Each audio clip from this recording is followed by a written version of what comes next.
ടാറ്റയുടെ പുതിയ വിഞ്ചർ പ്ലസ്. പിന്നെ ഏറ്റവും വലിയ പ്രത്യേകത വീൽ ബേസ് മാറിയിട്ടുണ്ട്. 3200 mm 3488 mm മാറി. പിന്നെ ഈ റൂഫ് ഉണ്ട്, ഹൈ റൂഫായി. നേരത്തെ ഉണ്ടായിരുന്ന ഫ്ലാറ്റ് റൂഫാണ്. ഇതിന്റെ ഏറ്റവും വലിയ അഡ്വാൻറ്റേജ് അകത്ത് കയറുമ്പോൾ നമുക്ക് വേണമെങ്കിൽ ഡാൻസ് കളിച്ച് നമുക്ക് നീണ്ടു നിവർന്ന് നിൽക്കാം. അതുതന്നെയാണ് ഏറ്റവും വലിയ അഡ്വാൻറ്റേജ്. നമ്മൾ ടെക്നിക്കലായിട്ട് വണ്ടിയുടെ കുറച്ച് കാര്യങ്ങൾ പറയാനായിട്ട് നമ്മുടെ സർവീസ് കഴിയുന്ന ഒരാളുണ്ട്. നമുക്ക് ടെക്നിക്കലി എഞ്ചിൻ സൈഡിൽ അങ്ങനെ വല്ല മാറ്റങ്ങളുണ്ടോ? അതിൽ ECU വ്യത്യാസമുണ്ട്.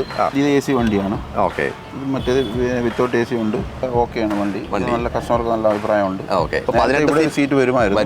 ഇപ്പോൾ അതില്ല, അത് ഒഴിവാക്കി. നല്ല ഇതായിട്ട് സ്പേസും ഉണ്ട്. അല്ലേ? AC നല്ല പെർഫോമൻസ് കുഴപ്പമില്ല, നല്ലതാണ്. വണ്ടി ഓടിച്ചിട്ട് നല്ല പെർഫോമൻസ് ആണ് വണ്ടി കാഴ്ചവെക്കുന്നത്. കസ്റ്റമേഴ്സിന്റെ ഒരു സാറ്റിസ്ഫാക്ഷൻ അത് ഭയങ്കരമായിട്ട് നമുക്ക് കിട്ടുന്നുണ്ട്. എല്ലാവരും മാക്സിമം ബാക്കിലോട്ടിട്ടായിരിക്കും. സ്പേസിന് കുറവൊന്നുമില്ല. സ്പേസ് നല്ല സ്പേസ് ഉണ്ട്. നമുക്ക് ലെഗ് സ്പേസ് ആണെങ്കിലും എല്ലാം തന്നെ നല്ല രീതിക്ക് കിട്ടുന്നുണ്ട് ഇതിനകത്ത്. ഈ വണ്ടിയിൽ യാത്ര ചെയ്തിട്ടുണ്ട്. AC എങ്ങനെയുണ്ട്?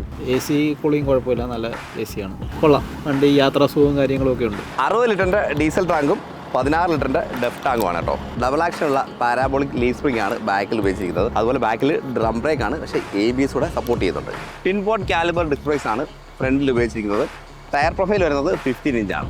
പുതിയ വെഞ്ചർ പ്ലസ് നമുക്ക് 9 സീറ്റർ, 12 സീറ്റർ, 15 സീറ്റർ അങ്ങനെ 3 കാറ്റഗറി കിട്ടും. പിന്നെ അതുപോലെ തന്നെ AC, നമുക്ക് ഓരോരുത്തർക്കും AC വെൻസ് സെപ്പറേറ്റ് കൊടുത്തിട്ടുണ്ട് കേട്ടോ. നമുക്ക് ഇൻഡിവിജ്വലായിട്ട് ഓപ്പറേറ്റ് ചെയ്യാൻ പറ്റുന്ന AC വെൻസ്. 2.2 ലിറ്റർ വരുന്ന ഡീസൽ എഞ്ചിൻ, 100 bhp പവർ വരുന്നുണ്ട്, 200 ടോർക്ക്.